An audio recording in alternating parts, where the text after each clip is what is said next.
Assalamualaikum warahmatullahi wabarakatuh. Bismillahirrahmanirrahim. Alhamdulillah wassalatu wassalamu ala Rasulillah wa alihi wa sahbihi wa mawala. Subhanaka la ilma lana illa ma 'allamtana innaka antal alimul hakim. Rabbi yassir wa a'in ya karim. Amma ba'd. Anak-anak sekalian, mari kita lanjutkan pelajaran kita, pelajaran tahaji, pegon sekaligus khot. Kita lanjutkan. Dalam pertemuan yang lalu kita telah mengenali huruf-huruf hijaiyah yang digandeng, yang bisa digandeng, atau yang bisa menggandeng atau yang tidak bisa digandeng. Sudah saya sampaikan semuanya. Yang kita hanya tinggal menunggu kesempatan untuk bisa praktek langsung. Namun sebelum bisa praktek langsung, kita kenali dulu hal-hal yang perlu kita sampaikan melalui teori, yang antara lain tentang teori penggandengan. Tadi teori penggandengan sudah saya sampaikan melalui kelompok huruf-huruf yang bisa digandeng maupun yang bisa menggandeng. Cuman kita belum mempraktekkan cara-cara menggandengnya, belum ya. Namun itu tidak apa-apa, kita langsung saja beralih ya, sekaligus melengkapi, bukan sekedar beralih terus selesai, tidak, melengkapi, yakni kita langsung saja ke pelajaran berikutnya, yaitu pelajaran pegon. Yang mana pegon itu sendiri kita ketahui, penulisan pegon itu artinya menuliskan bahasa yang bukan bahasa Arab dengan menggunakan huruf Arab. Dalam hal ini yang sering kita kenali adalah menuliskan bahasa Jawa menggunakan huruf-huruf Arab, atau kalau kita kembangkan lebih jauh, menuliskan bahasa Indonesia dengan menggunakan huruf Arab. Ini namanya huruf yang disebut huruf pegon tadi. Jadi huruf pegon itu adalah sebuah perpaduan antara bahasa Arab dan bahasa non-Arab, yakni bahasa Arab itu sendiri punya hurufnya, yaitu huruf hijaiyah, kemudian diterapkan pada bahasa yang lain. Namun karena bahasa Arab itu sendiri ada ketidaksamaan dengan bahasa non-Arab, maka terjadi upaya untuk menggunakan huruf Arab itu bisa diterapkan dalam bentuk non-Arab. Dalam hal ini kita kenali melalui pelajaran pegon. Silakan dilihat pada layar ini, saya tuliskan di papan tulis sehingga mungkin insya Allah bisa dikembangkan. Kita ketahui karena pegon itu menuliskan bahasa non-Arab dengan huruf Arab, maka otomatis ada beberapa huruf yang tidak dimiliki oleh bahasa Arab. Tidak punya bahasa Arab, tidak punya huruf itu. Namun karena ini kebutuhan untuk menuliskan bahasa itu dengan huruf Arab, maka dikembangkan oleh para pendahulu kita menjadi menciptakan huruf-huruf tertentu yang sesuai dengan bahasa yang dimaksud. Apakah yang dimaksud itu? Nah, kita lihat ini. Dalam bahasa Jawa, bahasa Jawa ya, sekali lagi saya sampaikan, pegon itu yang kita ketahui adalah penulisan bahasa Jawa menggunakan huruf Arab. Mestinya bahasa Jawa sudah punya huruf tersendiri, yaitu huruf Jawa itu sendiri. Bahasa Arab punya hurufnya sendiri, ya huruf Arab itu sendiri. Nah, kemudian ini perpaduan antara huruf Arab digunakan untuk menuliskan bahasa non-Arab. Nah, ini yang bisa kita lihat. Dalam bahasa Jawa ada huruf yang kalau ditulis dengan huruf Latin adalah huruf C. Huruf C. Huruf C dalam bahasa Arab tidak ada. Huruf C tidak ada. Ca tidak ada. Sekalipun ta itu ada kemiripan dengan C, tapi tidak berlaku. Tetap C tidak ada. Untuk itu para ulama pendahulu kita menemukan cara C ditulis dengan huruf H, cuman diberi titik 3. Nah, ini. Sehingga nanti penulisannya sama dengan penulisan Tahaji, cara tulisnya sama. C itu ditulis seperti ini. Kemudian ada lagi NG ya, NG ya, NG itu gimana? Gini ya, NG, NG. Apa contohnya? Kalau kita mengatakan mengunci, mengunci, ngunci, ngu itu terus apa? Kalau kita mengatakan ngo itu ditulis dengan huruf ain dengan titik 3. Nah, ini ngo ain titik 3. Kemudian ada lagi yang disebut apa, hurufnya berbunyi nyong,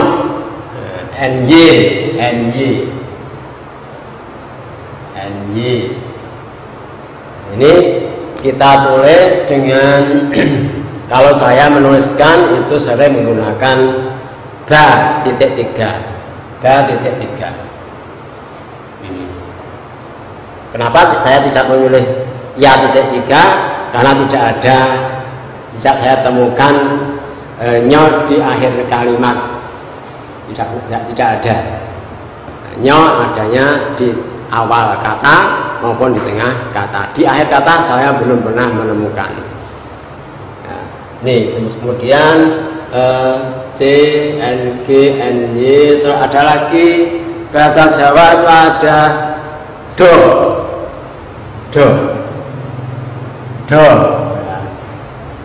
Nah, bukan da tapi da. Ya, da dengan da itu lain. Kalau huruf Arab dal itu na'budu itu dal, menggunakan dal ya, na'budu. Nah, kita tulis na'budu. Nah, ini ain ini dal ini na'budu yang saya bahas ini ya, ini dal. Tapi lain dengan na'budu. Nggak ada bahasa Arab na'budu, nggak ada. Kalau du, nah itu kalau kita bahasa Jawa yang mengatakan bodo, tidak mengatakan bodo, dada bukan dada. Nah, dadamu, dadaku, do. Kalau do itu ternyata adalah hurufnya dal diberi titik bawahnya begini. Atau titik 1 lah di bawah. Do. Nah, kalau ditulis dengan huruf Latin itu biasa ditulis dengan DH. Do. Ini antara lain huruf-huruf pegon yang memang tidak ada dalam huruf Arab. Ada lagi to. To dengan to. To dengan to. Nah, itu juga lain. Kalau to misalnya kan sirat, ya, siratun, sirat. Ini to. Tapi ada huruf Jawa yang mirip dengan to. Nah, kalau to itu ditulis dengan th. Kalau huruf pegonnya menjadi huruf to yang diberi titik bawahnya. Nah, ini antara lain huruf-huruf pegon yang khas, ya, yang memang mengadopsi huruf Arab untuk diterapkan dalam bahasa Jawa. Seperti ini. Ini yang perlu kita kenali. Jadi untuk penulisannya ya sama dengan menuliskan huruf Arab nanti dalam prakteknya sama. Kemudian ada lagi tentang pegon. Tekan pegon itu sendiri karena menuliskan bahasa Jawa atau bahasa non Arab dengan menggunakan huruf Arab, maka pada dasarnya pegon itu tidak ada harokatnya, tidak ada. Pegon itu hanya menggantikan harokat, seakan-akan harokat itu diganti. Misalnya sa, ya, ka diucapkan ku, kaf domah ku. Misalnya bahasa Jawa meni ya, kudu, kaf domah dal domah. Kalau kaf domah dal domah itu tidak layak kalau disebut penulisan bahasa Jawa, karena bahasa Jawa tidak ada harokat, ya, tidak ada harokat. Maka terus gimana? Terus bunyi itu diwakili dengan huruf mad, yaitu huruf wau, alif dan ya, sehingga kaidah singkatnya begini.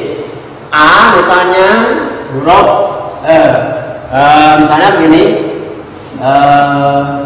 tadi kudu, misalnya ini kudu, ini kan kudu, ini huruf kaf, ini huruf dal, kudu, bukan kudu. Ini u ini ditulis dengan wawu menjadi begini, kaf dan wawu, ku, du berarti dal dan wawu. Sehingga kalau saya singkat, saya sederhanakan, u itu diwakili menjadi wawu. Kalau i diwakili menjadi ya. Kalau a diwakili menjadi alif. Ini pegon sederhana. Jadi kita bisa belajar pegon dalam waktu cepat asal sudah memahami huruf Arab, tinggal aja tambah sebegini. Cuma ada beberapa hal lagi. Ada lagi tentang karena bahasa Jawa itu ada huruf yang disebut ya agak miring, misalnya ngendi, nul, ngendi, toh cedak, ada yang mengatakan cedak, ada yang mengatakan cedak. Maksudnya apa? Sama ya, pada wae bahasa Jawa di ono sing cedak, ono sing cedak. Pada wae nek sing cedak, oh itu apa? Bahasa Indonesia pun tidak ada tandanya. Bahasa Indonesia kan ditulis e. Bahasa kalau pegon itu ya cukup diberi tanda gini ya, di atas huruf dan diberi tanda yang kalau dulu saya belajar itu popet di gitu. Jadi cedak menjadi cedak do ya, cedak. Saya tulis begini, cedak. Kalau bahasa Jawa ini cedak ini apa? Cedak. Itu lengkap boleh atau cedak. Ya mestinya cedak ini ya, cedak. Cedak ini bahasa Jawa ya. Kalau bahasa Indonesia lain. Ini bahasa Jawa yang saya bahas bahasa Jawa saja. Cedak karena dak maka ditulis dengan do, ini hurufnya cedak ini. cedak. Nah ini karena ini tidak bisa bunyi, maka otomatis akan bunyi seperti ini, cedak. Untuk memudahkan ya ditaruh seperti ini. Kalau tidak ada ini berarti bisa berbunyi cedak. Begitu pula kalau di tengah kata itu juga seperti itu. Cuman kadang-kadang di tengah kata itu hurufnya mati. Seperti mengatakan langsung, langsung. Mengatakan langsung berarti kan la, terus ngo ini mati, ya tidak ada sukun, tidak ada ya seperti terus sin wau baru ngo langsung. Kalimat langsung itu Jawa ya langsung, bahasa Indonesia juga langsung. Ini pegon ya. Jadi untuk menuliskan pegon bahasa Jawa misalnya, yakni menuliskan bahasa non Jawa dengan menggunakan huruf saya ulangi, menuliskan bahasa non Arab menggunakan huruf Arab itu ada beberapa huruf yang mewakili, jadi kalau U diwakili dengan wawu, I diwakili dengan ya, A diwakili dengan alif, terus O diwakili dengan apa? Kebal ini. Kemudian ada lagi yang berbunyi O. O itu bisa menjadi A, itu nanti melihat rangkaian kalimat. Kalau sekitar O dan tidak boleh berubah, maka tidak ada O. Terus kalau huruf Latin O begini, terus kalau huruf pegannya O, itu terus diupayakan begini. O itu menjadi huruf itu sendiri di fathah dan diberi wawu O. Nah, jadi contohnya apa? Kono, kono, yang tidak boleh diganti. Misalnya mojobo, mojobo itu saya terus begini, mojobo, begini. Tidak saya terus begini, menjaga. Sekalipun kalau kita kiaskan, kalau kita bunyikan tambahan menjadi A itu terus A. Misalnya mencoba, menjaga nih kan. Tapi kalimat ini tidak bisa begitu karena ini sudah mati menjadi bahasa mencoba, ya jangan ditulis dengan alif. Nanti kalau di bahasa orang lain bisa bahasa menjaga. Ya harus bisa ditulis mencoba seperti ini. Ya. Susanto, misalnya Susanto. Ya saya tulis Santo. Wah ini kan biasa Susanto. Nah untuk menghindari bahasa Susanto maka dibantu dengan kata ini Susanto. Kok enggak dengan huruf to Pak? Susanto misalnya Santo boleh terus gini boleh. Tapi kalau ditulis begini nanti bisa berakibat berpengaruh pada tulisan Arab to. To itu kalau dalam huruf Arab yang ditulis dengan huruf Latin itu biasanya kan ditulis seperti ini. Ya. Toha. Nah, itu ditulis seperti ini. Toha.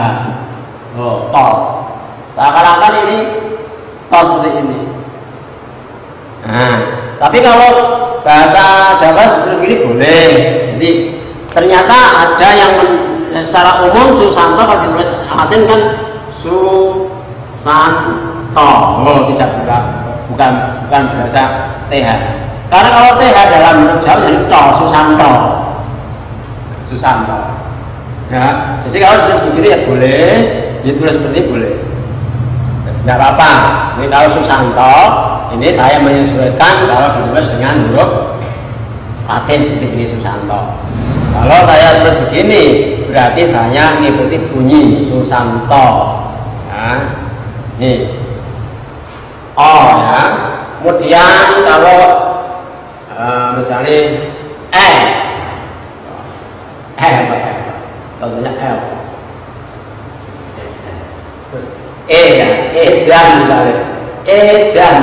edan piye ya terus dibantu dengan ya dan ya gini edan enak ya enak ya seperti contoh enak ya terus begini enak ini enak enggak supaya bisa jadi enak nah kita fathai enak jadi ini kan kenapa begitu ya inilah kesulitan penggunaan huruf yang bukan pada bahasanya.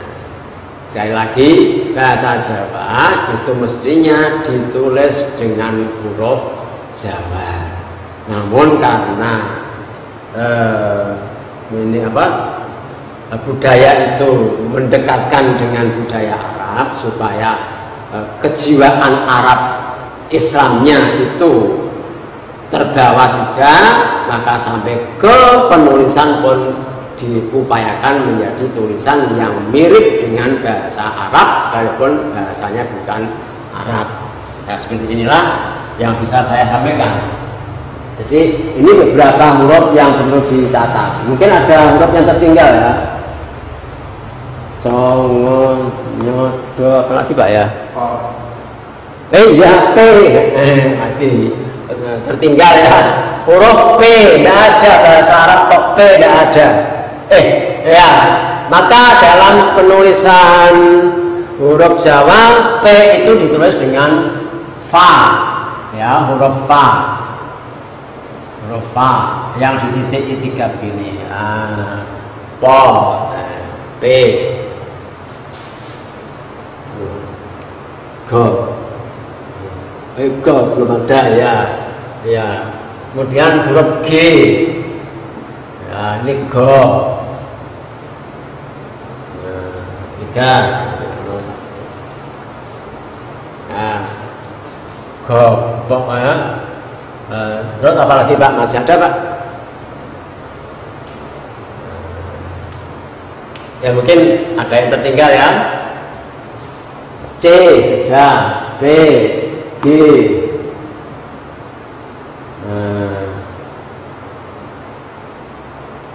Saya kira cukup ini. Inilah huruf-huruf yang dipadukan antara bunyi Arab dan huruf Arab. Ya, untuk ini bisa kita menjadi semakin tahu bahwa inilah kekhususan bahasa Arab. Artinya bahasa Arab memang harus diucapkan dengan huruf-huruf Arabnya, tidak boleh diucapkan dengan huruf non Arab. Ya, misalnya ain ya terus di bahasa ain, misalnya Rabbil Alamin tidak boleh menjadi Rabbil Alamin, tidak boleh. Tetap Arab ya Arab. Nah, itu namanya bahasa Arab. Kalau ini bahasa non Arab, cuman ditulis dengan huruf-huruf Arab, sehingga harus membuat perpaduan seperti ini. Ya, huruf P diganti ditulis dengan po, huruf C dengan co, ya. P ditulis fa titik 3, G ditulis dengan kaf titik 3, kemudian C ditulis H titik 3, NG ditulis ain titik 3, NY ditulis dengan ba titik 3, kemudian do ditulis dengan dal titik 3, kemudian to ditulis dengan huruf to titik 3, titiknya di bawah. Ini karena kebiasaan di lingkungan huruf Jawa. Lain lagi kalau penulisan huruf-huruf yang ada di Pakistan, saya nggak tahu ada hurufnya titiknya di atas itu bunyinya apa, saya ngerti karena saya belum pernah ke Pakistan. Saya kira ini cukup dulu ya. Nah, nanti lain hari insya Allah kalau kita sudah bisa tatap muka langsung, kita bisa mempraktekkan penulisan-penulisan secara lengkap. Insya Allah kita bimbing sampai ke penulisan yang rajin, yang mendekati pada kaligrafi. Saya kira itu dulu. Semoga Quran ini bisa menjadi semacam tuntunan untuk bisa memahami penulisan background. Ya, Itu dulu. Wallahu a'lam bishawab. Wassalamualaikum warahmatullahi wabarakatuh.